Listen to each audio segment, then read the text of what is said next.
ನಮ್ಮೆಲ್ಲರನ್ನೂ ಸಹ ಅನುಗ್ರಹ ಮಾಡುವುದಕ್ಕಾಗಿ ಈ ಗೋಕರ್ಣ ಕ್ಷೇತ್ರ ಮತ್ತು ಈ ಸಜ್ಜೇಶ್ವರ ಕ್ಷೇತ್ರ ಇನ್ನೂ ಉಳಿದ ಕ್ಷೇತ್ರಗಳಲ್ಲೂ ತನ್ನ ಅಂಶದಿಂದ ವಿರಾಜಮಾನನಾಗಿ ನಮಗೆ ಅನುಗ್ರಹವನ್ನು ಮಾಡುತ್ತಾ ಇದ್ದಾನೆ.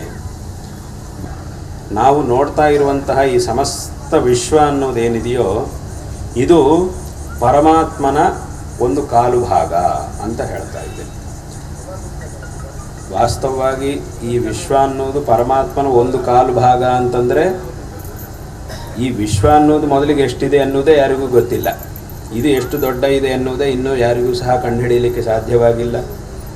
ಈ ವಿಶ್ವದಲ್ಲಿ ಒಂದು ಗ್ರಹದಿಂದ ಇನ್ನೊಂದು ಗ್ರಹಕ್ಕೆ ಎಷ್ಟು ದೂರ, ಮತ್ತು ಈ ನಕ್ಷತ್ರ ಆ ನಕ್ಷತ್ರ ಇಲ್ಲಿಂದ ಅದಕ್ಕೆ ಎಷ್ಟು ದೂರ, ಇಲ್ಲಿಂದ ಭೂಮಿಯಿಂದ ಸೂರ್ಯ ಎಷ್ಟು ದೂರದಲ್ಲಿದೆ, ಅಲ್ಲಿಂದ ಇಂಥ ನಕ್ಷತ್ರ ಎಷ್ಟು ದೂರದಲ್ಲಿದೆ, ಇದ್ಯಾವುದೂ ಸಹ ಇನ್ನೂ ಮನುಷ್ಯರಿಂದ ಸಂಪೂರ್ಣವಾಗಿ ಅಂದರೆ ಕೆಲವೊಂದು ವಿಷಯಗಳನ್ನು ಕಂಡುಹಿಡಿದಿದ್ದಾರೆ, ತಿಳ್ಕೊಂಡಿದ್ದಾರೆ, ಅಂದಾಜು ಮಾಡಿ ತಿಳ್ಕೊಂಡಿದ್ದಾರೆ. ಆದರೆ ಸಂಪೂರ್ಣವಾಗಿ ವಿಶ್ವ ಅನ್ನೋದು ಎಷ್ಟು ದೊಡ್ಡ ಇದೆ ಅನ್ನೋದನ್ನು ಯಾರಿಗೂ ಸಹ ತಿಳ್ಕೊಳ್ಳುವುದಕ್ಕೆ ಸಾಧ್ಯವಾಗಲಿಲ್ಲ.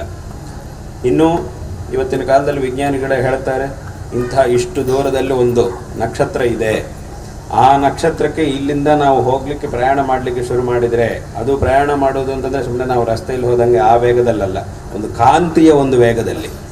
ಒಂದು ಕಾಂತಿ ಅನ್ನೋದು ಎಷ್ಟು ವೇಗವಾಗಿ ಪ್ರಯಾಣ ಮಾಡುತ್ತೋ ಅಷ್ಟು ವೇಗವಾಗಿ ನಾವು ಪ್ರಯಾಣ ಮಾಡಿದರೂ ಸಹ ಅದೆಷ್ಟೋ ನೂರಾರು ವರ್ಷಗಳ ಕಾಲ ನಮಗೆ ಬೇಕಾಗುತ್ತೆ ಅದನ್ನು ತಲುಪಲಿಕ್ಕೆ. ಈ ಜನ್ಮದಲ್ಲಿ ಅದಕ್ಕೆ ತಲುಪಲಿಕ್ಕೆ ಸಾಧ್ಯವಾಗುವುದಿಲ್ಲ. ಅಂದರೆ ಅಷ್ಟು ದೂರದಲ್ಲಿದೆ ಇಂಥ ಒಂದು ನಕ್ಷತ್ರ, ಇಂಥ ಒಂದು ಇದು ಅಂತ ಅವರೇ ಹೇಳುವುದಿದೆ. ಕ್ಷೇತ್ರಗಳ ಒಂದು ಮಹಿಮೆಯನ್ನು ನಾವು ಎಷ್ಟು ಚೆನ್ನಾಗಿ ತಿಳ್ಕೊಂಡು ಇದರಲ್ಲಿ ಎಷ್ಟು ಶ್ರದ್ಧೆಯನ್ನು ನಾವು ಬೆಳೆಸ್ಕೊಳ್ತೀವೋ ಅಷ್ಟು ನಮಗೆ ಒಳ್ಳೆಯದಾಗುತ್ತೆ. ಇಲ್ಲ ಇದರ ಬಗ್ಗೆ ಏನು ನಾವು ಗಮನವನ್ನೇ ಕೊಟ್ಟಿಲ್ಲ ಅಂತಂದರೆ ಏನೂ ಇಲ್ಲ. ಅದರ ಬಗ್ಗೆ ನಾವು ಗಮನವನ್ನು ಕೊಟ್ಟು ಅದರ ಬಗ್ಗೆ ನಾವು ಶ್ರದ್ಧೆಯನ್ನು ಬೆಳೆಸ್ಕೊಳ್ತಾ ಇದ್ದೀವಿ. ಯಾಕೆ ಅಂತಂದರೆ ಒಂದು ಕ್ಷೇತ್ರದಲ್ಲಿ ಪರಮಾತ್ಮ ಯಾವಾಗಲೂ ಒಂದೇ ರೀತಿಯಾಗಿರ್ತಾನೆ. ಆದರೆ ಕ್ಷೇತ್ರದ ಮೇಲೆ ಭಕ್ತರಿಗೆ ಎಷ್ಟು ಶ್ರದ್ಧೆ ಇರುತ್ತೋ ಅಷ್ಟು ಕ್ಷೇತ್ರ ಅಭಿವೃದ್ಧಿಯನ್ನು ಹೊಂದೋದು. ಒಂದು ಕ್ಷೇತ್ರ ಅಭಿವೃದ್ಧಿಯನ್ನು ಹೊಂದುತ್ತಾ ಇದೆ ಅಂತಂದರೆ ಅದರ ಅರ್ಥ ಏನು, ಅಲ್ಲಿರತಕ್ಕಂಥ ಭಕ್ತರಿಗೆ ಅಷ್ಟು ಶ್ರದ್ಧೆ ಇದೆ ದೇವರ ಮೇಲೆ ಅಂತ ಅರ್ಥ. ಅಭಿವೃದ್ಧಿ ಮಾಡಿದರೂ ಮಾಡದೇ ಇದ್ದರೂ ಭಗವಂತ ಒಂದೇ ರೀತಿಯಾಗಿರ್ತಾನೆ. ಭಗವಂತನಿಗೆ ಯಾವುದೇ ವಿಧವಾದ ಲಾಭ ನಷ್ಟಗಳಿಲ್ಲ. ಆದರೆ ಆ ಭಗವಂತನ ಒಂದು ಅನುಗ್ರಹ ಅನ್ನೋದು ನಮಗೆ ಬೇಕು. ಈ ಪ್ರಪಂಚದಲ್ಲಿ ಯಾವ ದೇಶಕ್ಕೆ ಹೋದರೂ ಯಾವ ಮೂಲೆಗೆ ಹೋದರೂ ಸಹ ನಮ್ಮನ್ನು ಕಾಪಾಡುವಂತಹ ಶಕ್ತಿ ಒಂದಿದೆ ಅನ್ನುವಂತಹ ನಂಬಿಕೆ ಎಲ್ಲ ಕಡೆಗೂ ನಮಗೆ ಕಾಣುತ್ತೆ. ಅದು ಯಾವ ದೇಶ ಬೇಕಾದರೂ ಆಗಲಿ, ಯಾವ ಊರು ಬೇಕಾದರೂ ಆಗಲಿ, ಎಲ್ಲಿ ಯಾವ ಮೂಲೆಯಲ್ಲಿ ಬೇಕಾದರೂ ಇರಲಿ, ಅಲ್ಲಿ ಹೋದಾಗ ನಮಗಿಂತಲೂ ತುಂಬ ಅಪಾರವಾದಂತಹ ಒಂದು ಶಕ್ತಿ ಅನ್ನೋದೊಂದಿದೆ. ಆ ಶಕ್ತಿಗೆ ನಾವು ಅಧೀನರಾಗಿದ್ದೇವೆ. ಆ ಒಂದು ಶಕ್ತಿ ನಮ್ಮನ್ನು ಕಾಪಾಡ್ತಾ ಇದೆ. ನಾವೇನಾದರೂ ತಪ್ಪು ಮಾಡಿದಾಗ ಆ ಶಕ್ತಿ ನಮಗೆ ಶಿಕ್ಷೆಯನ್ನು ಕೊಡುತ್ತೆ ಅನ್ನೋ ತಿಳ್ಕೊಂಡು ಅದನ್ನು ಚೆನ್ನಾಗಿ ಅಭಿವೃದ್ಧಿ ಮಾಡಿಕೊಂಡು ಆ ಕ್ಷೇತ್ರಗಳನ್ನೆಲ್ಲ ಚೆನ್ನಾಗಿ ಅಭಿವೃದ್ಧಿ ಮಾಡಿಕೊಂಡು ಅಲ್ಲಿ ನಿತ್ಯ ಪೂಜೆ ಉತ್ಸವಗಳು ಇತ್ಯಾದಿಗಳನ್ನೆಲ್ಲ ನಡೆಸುವಂತಹ ಒಂದು ಕಾರ್ಯವನ್ನು ಮಾಡುತ್ತಾ ಆ ಕ್ಷೇತ್ರದ ಒಂದು ಪವಿತ್ರತೆಯನ್ನು ಚೆನ್ನಾಗಿ ಕಾಪಾಡಿಕೊಳ್ತಾ ಆ ಭಗವದಾರಾಧನೆ ಮಾಡಬೇಕಾದ್ದು ಎಲ್ಲರ ಒಂದು ಕರ್ತವ್ಯವಾಗಿದೆ. ಇಂತಹ ಒಂದು ಕಾರ್ಯದಲ್ಲಿ ಎಲ್ಲರೂ ಸಹ ಕೈ ಜೋಡಿಸಬೇಕು. ಆ ಭಗವಂತ ನಮ್ಮ ಕ್ಷೇತ್ರಗಳು ಅನ್ನುವಂತಹ ಆ ಸ್ಥಾನಗಳು ಏನಿವೆಯೋ ಆ ಸ್ಥಾನಗಳನ್ನು ಚೆನ್ನಾಗಿ ಕಾಪಾಡಿಕೊಳ್ಳಬೇಕು, ಚೆನ್ನಾಗಿ ಅಭಿವೃದ್ಧಿಯನ್ನು ಮಾಡಿಕೊಳ್ಳಬೇಕು. ನಮ್ಮೆಲ್ಲರನ್ನೂ ಸಹ ಅನುಗ್ರಹ ಮಾಡುವುದಕ್ಕಾಗಿ ಈ ಗೋಕರ್ಣ ಕ್ಷೇತ್ರ ಮತ್ತು ಈ ಸಜ್ಜೇಶ್ವರ ಕ್ಷೇತ್ರ ಇನ್ನೂ ಉಳಿದ ಕ್ಷೇತ್ರಗಳಲ್ಲೂ ತನ್ನ ಅಂಶದಿಂದ ವಿರಾಜಮಾನನಾಗಿ ನಮಗೆ ಅನುಗ್ರಹವನ್ನು ಮಾಡುತ್ತಾ ಇದ್ದಾನೆ. ನಾವು ನೋಡ್ತಾ ಇರುವಂತಹ ಈ ಸಮಸ್ತ ವಿಶ್ವ ಅನ್ನೋದೇನಿದೆಯೋ ಇದು ಪರಮಾತ್ಮನ ಒಂದು ಕಾಲು ಭಾಗ ಅಂತ ಹೇಳ್ತಾ ಇದ್ದೇನೆ. ವಾಸ್ತವವಾಗಿ ಈ ವಿಶ್ವ ಅನ್ನೋದು ಪರಮಾತ್ಮನ ಒಂದು ಕಾಲು ಭಾಗ ಅಂತಂದರೆ ಈ ವಿಶ್ವ ಅನ್ನೋದು ಮೊದಲಿಗೆ ಎಷ್ಟಿದೆ ಅನ್ನೋದೇ ಯಾರಿಗೂ ಗೊತ್ತಿಲ್ಲ. ಇದು ಎಷ್ಟು ದೊಡ್ಡ ಇದೆ ಅನ್ನೋದೇ ಇನ್ನೂ ಯಾರಿಗೂ ಸಹ ಕಂಡುಹಿಡಿಯಲಿಕ್ಕೆ ಸಾಧ್ಯವಾಗಿಲ್ಲ. ಈ ವಿಶ್ವದಲ್ಲಿ ಒಂದು ಗ್ರಹದಿಂದ ಇನ್ನೊಂದು ಗ್ರಹಕ್ಕೆ ಎಷ್ಟು ದೂರ, ಮತ್ತು ಈ ನಕ್ಷತ್ರ ಆ ನಕ್ಷತ್ರ ಇಲ್ಲಿಂದ ಅದಕ್ಕೆ ಎಷ್ಟು ದೂರ, ಇಲ್ಲಿಂದ ಭೂಮಿಯಿಂದ ಸೂರ್ಯ ಎಷ್ಟು ದೂರದಲ್ಲಿದೆ, ಅಲ್ಲಿಂದ ಇಂಥ ನಕ್ಷತ್ರ ಎಷ್ಟು ದೂರದಲ್ಲಿದೆ, ಇದ್ಯಾವುದೂ ಸಹ ಇನ್ನೂ ಮನುಷ್ಯರಿಂದ ಸಂಪೂರ್ಣವಾಗಿ ಅಂದರೆ ಕೆಲವೊಂದು ವಿಷಯಗಳನ್ನು ಕಂಡುಹಿಡಿದಿದ್ದಾರೆ, ತಿಳ್ಕೊಂಡಿದ್ದಾರೆ, ಅಂದಾಜು ಮಾಡಿ ತಿಳ್ಕೊಂಡಿದ್ದಾರೆ. ಆದರೆ ಸಂಪೂರ್ಣವಾಗಿ ವಿಶ್ವ ಅನ್ನೋದು ಎಷ್ಟು ದೊಡ್ಡ ಇದೆ ಅನ್ನೋದನ್ನು ಯಾರಿಗೂ ಸಹ ತಿಳ್ಕೊಳ್ಳುವುದಕ್ಕೆ ಸಾಧ್ಯವಾಗಲಿಲ್ಲ. ಇನ್ನು ಇವತ್ತಿನ ಕಾಲದಲ್ಲಿ ವಿಜ್ಞಾನಿಗಳೇ ಹೇಳ್ತಾರೆ, ಇಂಥ ಇಷ್ಟು ದೂರದಲ್ಲಿ ಒಂದು ನಕ್ಷತ್ರ ಇದೆ, ಆ ನಕ್ಷತ್ರಕ್ಕೆ ಇಲ್ಲಿಂದ ನಾವು ಹೋಗಲಿಕ್ಕೆ ಪ್ರಯಾಣ ಮಾಡಲಿಕ್ಕೆ ಶುರು ಮಾಡಿದರೆ, ಅದು ಪ್ರಯಾಣ ಮಾಡೋದು ಅಂತಂದರೆ ಸುಮ್ಮನೆ ನಾವು ರಸ್ತೆಯಲ್ಲಿ ಹೋದಂಗೆ ಆ ವೇಗದಲ್ಲಲ್ಲ, ಒಂದು ಕಾಂತಿಯ ಒಂದು ವೇಗದಲ್ಲಿ. ಒಂದು ಕಾಂತಿ ಅನ್ನೋದು ಎಷ್ಟು ವೇಗವಾಗಿ ಪ್ರಯಾಣ ಮಾಡುತ್ತೋ ಅಷ್ಟು ವೇಗವಾಗಿ ನಾವು ಪ್ರಯಾಣ ಮಾಡಿದರೂ ಸಹ ಅದೆಷ್ಟೋ ನೂರಾರು ವರ್ಷಗಳ ಕಾಲ ನಮಗೆ ಬೇಕಾಗುತ್ತೆ ಅದನ್ನು ತಲುಪಲಿಕ್ಕೆ. ಈ ಜನ್ಮದಲ್ಲಿ ಅದಕ್ಕೆ ತಲುಪಲಿಕ್ಕೆ ಸಾಧ್ಯವಾಗುವುದಿಲ್ಲ.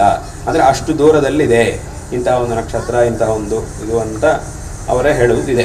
ಕ್ಷೇತ್ರಗಳ ಒಂದು ಮಹಿಮೆಯನ್ನು ನಾವು ಎಷ್ಟು ಚೆನ್ನಾಗಿ ತಿಳ್ಕೊಂಡು ಇದರಲ್ಲಿ ಎಷ್ಟು ಶ್ರದ್ಧೆಯನ್ನು ನಾವು ಬೆಳೆಸ್ಕೊಳ್ತೀವೋ ಅಷ್ಟು ನಮಗೆ ಒಳ್ಳೆಯದಾಗುತ್ತೆ. ಇಲ್ಲ ಇದರ ಬಗ್ಗೆ ಏನು ನಾವು ಗಮನವನ್ನೇ ಕೊಟ್ಟಿಲ್ಲ ಅಂತಂದರೆ ಏನೂ ಇಲ್ಲ.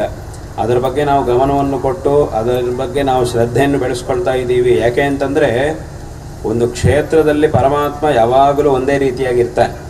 ಆದರೆ ಕ್ಷೇತ್ರದ ಮೇಲೆ ಭಕ್ತರಿಗೆ ಎಷ್ಟು ಶ್ರದ್ಧೆ ಇರುತ್ತೋ ಅಷ್ಟು ಕ್ಷೇತ್ರ ಅಭಿವೃದ್ಧಿಯನ್ನು ಹೊಂದೋದು. ಒಂದು ಕ್ಷೇತ್ರ ಅಭಿವೃದ್ಧಿಯನ್ನು ಹೊಂದುತ್ತಾ ಇದೆ ಅಂತಂದರೆ ಅದರ ಅರ್ಥ ಏನು, ಅಲ್ಲಿರತಕ್ಕಂಥ ಭಕ್ತರಿಗೆ ಅಷ್ಟು ಶ್ರದ್ಧೆ ಇದೆ ದೇವರ ಮೇಲೆ ಅಂತ ಅರ್ಥ. ಅಭಿವೃದ್ಧಿ ಮಾಡಿದರೂ ಮಾಡದೇ ಇದ್ದರೂ ಭಗವಂತ ಒಂದೇ ರೀತಿಯಾಗಿರ್ತಾನೆ. ಭಗವಂತನಿಗೆ ಯಾವುದೇ ವಿಧವಾದ ಲಾಭ ನಷ್ಟಗಳಿಲ್ಲ. ಆದರೆ ಆ ಭಗವಂತನ ಒಂದು ಅನುಗ್ರಹ ಅನ್ನೋದು ನಮಗೆ ಬೇಕು. ಈ ಪ್ರಪಂಚದಲ್ಲಿ ಯಾವ ದೇಶಕ್ಕೆ ಹೋದರೂ ಯಾವ ಮೂಲೆಗೆ ಹೋದರೂ ಸಹ ನಮ್ಮನ್ನು ಕಾಪಾಡುವಂತಹ ಶಕ್ತಿ ಒಂದಿದೆ ಅನ್ನುವಂತಹ ನಂಬಿಕೆ ಎಲ್ಲ ಕಡೆಗೂ ನಮಗೆ ಕಾಣುತ್ತೆ. ಅದು ಯಾವ ದೇಶ ಬೇಕಾದರೂ ಆಗಲಿ, ಯಾವ ಊರು ಬೇಕಾದರೂ ಆಗಲಿ, ಎಲ್ಲಿ ಯಾವ ಮೂಲೆಯಲ್ಲಿ ಬೇಕಾದರೂ ಇರಲಿ, ಅಲ್ಲಿ ಹೋದಾಗ ನಮಗಿಂತಲೂ ತುಂಬ ಅಪಾರವಾದಂತಹ ಒಂದು ಶಕ್ತಿ ಅನ್ನೋದೊಂದಿದೆ. ಆ ಶಕ್ತಿಗೆ ನಾವು ಅಧೀನರಾಗಿದ್ದೇವೆ. ಆ ಒಂದು ಶಕ್ತಿ ನಮ್ಮನ್ನು ಕಾಪಾಡ್ತಾ ಇದೆ. ನಾವೇನಾದರೂ ತಪ್ಪು ಮಾಡಿದಾಗ ಆ ಶಕ್ತಿ ನಮಗೆ ಶಿಕ್ಷೆಯನ್ನು ಕೊಡುತ್ತೆ ಅನ್ನೋ ತಿಳ್ಕೊಂಡು ಅದನ್ನು ಚೆನ್ನಾಗಿ ಅಭಿವೃದ್ಧಿ ಮಾಡಿಕೊಂಡು ಆ ಕ್ಷೇತ್ರಗಳನ್ನೆಲ್ಲ ಚೆನ್ನಾಗಿ ಅಭಿವೃದ್ಧಿ ಮಾಡಿಕೊಂಡು ಅಲ್ಲಿ ನಿತ್ಯ ಪೂಜೆ ಉತ್ಸವಗಳು ಇತ್ಯಾದಿಗಳನ್ನೆಲ್ಲ ನಡೆಸುವಂತಹ ಒಂದು ಕಾರ್ಯವನ್ನು ಮಾಡುತ್ತಾ ಆ ಕ್ಷೇತ್ರದ ಒಂದು ಪವಿತ್ರತೆಯನ್ನು ಚೆನ್ನಾಗಿ ಕಾಪಾಡಿಕೊಳ್ತಾ ಆ ಭಗವದಾರಾಧನೆ ಮಾಡಬೇಕಾದ್ದು ಎಲ್ಲರ ಒಂದು ಕರ್ತವ್ಯವಾಗಿದೆ. ಇಂತಹ ಒಂದು ಕಾರ್ಯದಲ್ಲಿ ಎಲ್ಲರೂ ಸಹ ಕೈ ಜೋಡಿಸಬೇಕು. ಆ ಭಗವಂತ ನಮ್ಮ ಕ್ಷೇತ್ರಗಳು ಅನ್ನುವಂತಹ ಆ ಸ್ಥಾನಗಳು ಏನಿವೆಯೋ ಆ ಸ್ಥಾನಗಳನ್ನು ಚೆನ್ನಾಗಿ ಕಾಪಾಡಿಕೊಳ್ಳಬೇಕು, ಚೆನ್ನಾಗಿ ಅಭಿವೃದ್ಧಿಯನ್ನು ಮಾಡಿಕೊಳ್ಳಬೇಕು. ನಮ್ಮೆಲ್ಲರನ್ನೂ ಸಹ ಅನುಗ್ರಹ ಮಾಡುವುದಕ್ಕಾಗಿ ಈ ಗೋಕರ್ಣ ಕ್ಷೇತ್ರ ಮತ್ತು ಈ ಸಜ್ಜೇಶ್ವರ ಕ್ಷೇತ್ರ ಇನ್ನೂ ಉಳಿದ ಕ್ಷೇತ್ರಗಳಲ್ಲೂ ತನ್ನ ಅಂಶದಿಂದ ವಿರಾಜಮಾನನಾಗಿ ನಮಗೆ ಅನುಗ್ರಹವನ್ನು ಮಾಡುತ್ತಾ ಇದ್ದಾನೆ. ನಾವು ನೋಡ್ತಾ ಇರುವಂತಹ ಈ ಸಮಸ್ತ ವಿಶ್ವ ಅನ್ನೋದೇನಿದೆಯೋ ಇದು ಪರಮಾತ್ಮನ ಒಂದು ಕಾಲು ಭಾಗ ಅಂತ ಹೇಳ್ತಾ ಇದ್ದೇನೆ. ವಾಸ್ತವವಾಗಿ ಈ ವಿಶ್ವ ಅನ್ನೋದು ಪರಮಾತ್ಮನ ಒಂದು ಕಾಲು ಭಾಗ ಅಂತಂದರೆ ಈ ವಿಶ್ವ ಅನ್ನೋದು ಮೊದಲಿಗೆ ಎಷ್ಟಿದೆ ಅನ್ನೋದೇ ಯಾರಿಗೂ ಗೊತ್ತಿಲ್ಲ. ಇದು ಎಷ್ಟು ದೊಡ್ಡ ಇದೆ ಅನ್ನೋದೇ ಇನ್ನೂ ಯಾರಿಗೂ ಸಹ ಕಂಡುಹಿಡಿಯಲಿಕ್ಕೆ ಸಾಧ್ಯವಾಗಿಲ್ಲ. ಈ ವಿಶ್ವದಲ್ಲಿ ಒಂದು ಗ್ರಹದಿಂದ ಇನ್ನೊಂದು ಗ್ರಹಕ್ಕೆ ಎಷ್ಟು ದೂರ, ಮತ್ತು ಈ ನಕ್ಷತ್ರ ಆ ನಕ್ಷತ್ರ ಇಲ್ಲಿಂದ ಅದಕ್ಕೆ ಎಷ್ಟು ದೂರ, ಇಲ್ಲಿಂದ ಭೂಮಿಯಿಂದ ಸೂರ್ಯ ಎಷ್ಟು ದೂರದಲ್ಲಿದ್ದಾನೆ, ಅಲ್ಲಿಂದ ಇಂಥ ನಕ್ಷತ್ರ ಎಷ್ಟು ದೂರದಲ್ಲಿದೆ, ಇದ್ಯಾವುದೂ ಸಹ ಇನ್ನೂ ಮನುಷ್ಯರಿಂದ ಸಂಪೂರ್ಣವಾಗಿ ಅಂದರೆ ಕೆಲವೊಂದು ವಿಷಯಗಳನ್ನು ಕಂಡುಹಿಡಿದಿದ್ದಾರೆ, ತಿಳ್ಕೊಂಡಿದ್ದಾರೆ, ಅಂದಾಜು ಮಾಡಿ ತಿಳ್ಕೊಂಡಿದ್ದಾರೆ. ಆದರೆ ಸಂಪೂರ್ಣವಾಗಿ ವಿಶ್ವ ಅನ್ನೋದು ಎಷ್ಟು ದೊಡ್ಡ ಇದೆ ಅನ್ನೋದನ್ನು ಯಾರಿಗೂ ಸಹ ತಿಳ್ಕೊಳ್ಳುವುದಕ್ಕೆ ಸಾಧ್ಯವಾಗಲಿಲ್ಲ. ಇನ್ನು ಇವತ್ತಿನ ಕಾಲದಲ್ಲಿ ವಿಜ್ಞಾನಿಗಳೇ ಹೇಳ್ತಾರೆ, ಇಂಥ ಇಷ್ಟು ದೂರದಲ್ಲಿ ಒಂದು ನಕ್ಷತ್ರ ಇದೆ, ಆ ನಕ್ಷತ್ರಕ್ಕೆ ಇಲ್ಲಿಂದ ನಾವು ಹೋಗಲಿಕ್ಕೆ ಪ್ರಯಾಣ ಮಾಡಲಿಕ್ಕೆ ಶುರು ಮಾಡಿದರೆ, ಅದು ಪ್ರಯಾಣ ಮಾಡೋದು ಅಂತಂದರೆ ಸುಮ್ಮನೆ ನಾವು ರಸ್ತೆಯಲ್ಲಿ ಹೋದಂಗೆ ಆ ವೇಗದಲ್ಲಲ್ಲ, ಒಂದು ಕಾಂತಿಯ ಒಂದು ವೇಗದಲ್ಲಿ.